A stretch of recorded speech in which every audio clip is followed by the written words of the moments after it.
Now आते हैं active listening के ऊपर। यहाँ मैं स्क्रीन शेयर थोड़ा ऑफ करूंगा एंड इस पे हम आगे बात करेंगे। लुक, असर्टिव कम्युनिकेशन अगर लिसनिंग हटा दे तो असर्टिव कम्युनिकेशन आप नहीं कर पाओगे। एक्टिव लिसनिंग क्या कहता है? It's not only about listening, it's about active listening.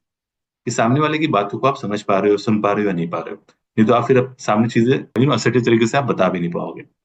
Look, listening के भी ना अलग अलग लेवल्स होते हैं। पहले लिसनिंग लेवल, लेवल 1 में क्या होता है कि सिर्फ आप क्या करते हो, आप उसके वर्ड को सुनते हो।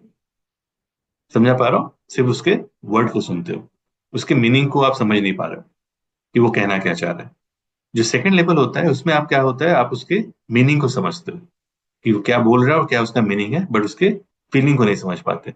और थर्ड लेवल में जब आप बहुत अच्छे से सुनते हो तो क्या होता है, आप उसके वर्ड्स को भी समझते हो, मीनिंग को भी समझते हो और उसके फीलिंग्स को भी समझते हो। एंड उस वे में आप अच्छे से कम्युनिकेट कर पाते हो। तो क्या होता है कि हमेशा सुनने, जब आप कोई कुछ किसी से बात कर रहे हैं या कोई आपको कुछ बोल रहा है, तो सिर्फ ये मत सोचो कि वो क्या बोल रहा है, क्या के वर्ड्स का इस्तेमाल कर रहा है, उसके मीनिंग्स क्या है, बट उसके पीछे का फीलिंग क्या है, क्यों वो बोल रहा है। तब जाके आप समझ पाओगे कि हाँ, this is an assertive communication या एक अच्छी लिस्टिंग आप कर पाओगे। क्लियर है? जैसे आपको मैं एक एग्जांपल देता हूँ, एक एग्जांपल की तरह समझते हैं एंड बहुत अच्छे से आपको समझ भी आ जाएगा। I think may be last session में मैंने आपको ये बताया हो। जैसे कि मान लो मैं यहाँ पर काम कर, मैं अपने लैपटॉप पे काम कर रहा हूँ और इस वाले साइड से एक मेरा जूनियर आता है, वो एक छुट्टी मांगने के लिए आ रहा है ना? तो आप देखो मैं कैसे रिएक्ट कर रहा हूँ, एक्टिव लिसनिंग कैसे यहाँ पर प्ले हो रही है।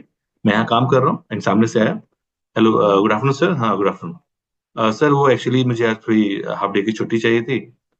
या सर आज, या फिर काम, सॉरी, मैं आज थोड़ा सोच रहा हूँ जल्दी जाने के लिए। हाँ ठीक है, ठीक है। सर एक्चुअली वो छुट्टी के लिए पूछना था। हाँ ठीक है यार, एक काम करो, आप आओ, देखता हूँ, मैं बात करता हूँ।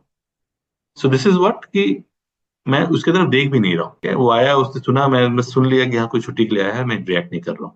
ना सेकंड पर्सन आता है, मान लो फिर से ये केस स्टडी, मैं दूसरे दिन मान लो ये काम कर रहा हूँ, एक पर्सन आता है मेरे पास कि गुड आफ्टरनून सर। हाँ, गुड आफ्टरनून। सर वो एक्चुअली मुझे कल छुट्टी चाहिए थी। अरे छुट्टी यार, वो लास्ट वीक थी, तुमने यार 2 छुट्टी ली थी, फिर छुट्टी चाहिए यार, ऐसे कैसे चलेगा?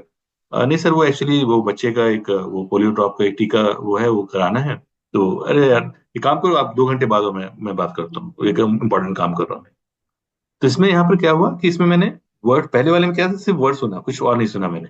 यहाँ पर वर्ड एंड उसके मीनिंग को भी समझा कि हाँ छुट्टी मांगने कोई आ रहा है, मैंने इसको कॉम्प्रिहेंड किया और बोला भी क्या, लास्ट वीक तो तूने छुट्टी ली थी, फिर मांग रहा है। यानी कहीं ना कहीं मैं मीनिंग को समझ रहा हूँ। समझा पाया? तो this was second level. Third level में हम लोग बात करते हैं, देखो कैसे होता है। मैं अभी अगेन काम कर रहा हूँ, सामने से एक पर्सन आता है, हेलो गुड आफ्टरनून सर। हाँ, गुड आफ्टरनून। तो सर एक्चुअली कल छुट्टी चाहिए थी। अरे छुट्टी है तो कितनी छुट्टी लेगा यार, अभी लास्ट मंथ तो छुट्टी पे था। नहीं सर, वो एक्चुअली बच्चे का वो थोड़ा पोलियो ड्रॉप था, टीका कराना था। अच्छा, क्या बात है, मतलब लड़का एक बड़ा हो गया। तो कब ये तो फिर डेट फिर चेंज भी नहीं हो पाएगा यार, कल ही जाना पड़ेगा तुम। हाँ सर, एक काम कर, वो तो हाफ डे का ही काम है, मतलब कब, मॉर्निंग में या सेकंड हाफ में? सर वो सेकंड हाफ में, तो एक काम करो, मॉर्निंग में आ जाओ, सेकंड हाफ में चले जाना, ठीक है? हाँ सर, ठीक है, ठीक है, ओके।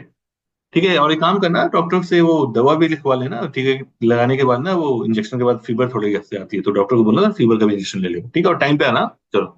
हाँ ठीक है, ओके। तो यहाँ पर हमने क्या देखा, यहाँ पर सामने वाले के वर्ड को भी समझा, मीनिंग को भी समझा एंड फीलिंग को भी समझा कि यार ये ऐसा टास्क है जिसको मैं नहीं बोल सकता कि नहीं कर सकते, एंड बच्चा उसके लिए बहुत इंपॉर्टेंट है। तो वो फीलिंग को भी समझा एंड इसकी वजह से फिर जब हमने बात की तो एक म्यूचुअल डिसीजन भी आ पाया।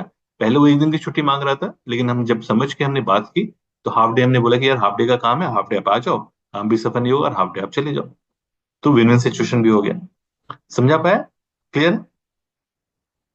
क्योंकि जितने भी मॉडर्न डे स्कॉलर्स भी ले लो या पुराने भी जितने लोगों ने एक्टिव लिसनिंग के ऊपर वर्क किया है, स्टडी किया है, उन्होंने सिंपल यही कहा है कि अगर आप सुन रहे हो ना तो और कोई काम नहीं कर सकते, और अगर कोई काम कर रहे हो तो फिर आप सुन नहीं रहे हो।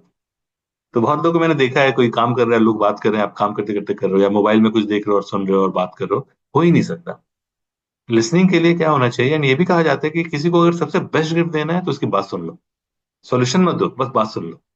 ये मतलब सुनने के लिए सुनो मत, इस ये सोच के कि मेरे को इसका आंसर देना है। बहुत बार दिमाग में हमारे चलने लगते हैं कि इसका क्या आंसर देना है, वो पहले ही आंसर आ जाता है, बट आप उसको सामने बोलने दो। नहीं, बकेट थ्योरी होती है। बकेट थ्योरी में क्या होता है कि दोनों के बकेट में पानी है, आप भी डालना चाहोगे, वो भी डालना चाहेगा, तब तो हो गया। तो आप वेट करो, सामने वाले को पहले पानी पूरा निकाल देने दो।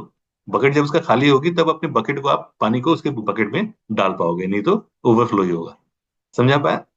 तो कोई बोलता है, आप इंटरप्ट मत करो, उसको पूरा बोल लेने दो, फिर जाके अपनी बात आप रखो। समझा पाया ये चीज? यस नो, एक मैं आपको एक वीडियो दिखा रहा हूँ, ऑल्दो इंग्लिश में है बट डोंट वरी, मैं उसको हिंदी में समझा दूंगा अगर समझाने की जरूरत पड़ी तो, लेकिन बहुत बेसिक है, आप समझ जाओगे। One of my best video, जब भी मैं कभी लिसनिंग स्किल के ऊपर या इसके ऊपर का मॉडल्स की बात होती है या फिर प्रेजेंटेशन की बात होती है, तो ये वीडियो मैं नॉर्मली यूज करता हूँ। यूट्यूब पे अवेलेबल है, ऐसे आप देख सकते हो, बट मैं आपको ऐसे शेयर करके दिखाता हूँ 1 मिनट।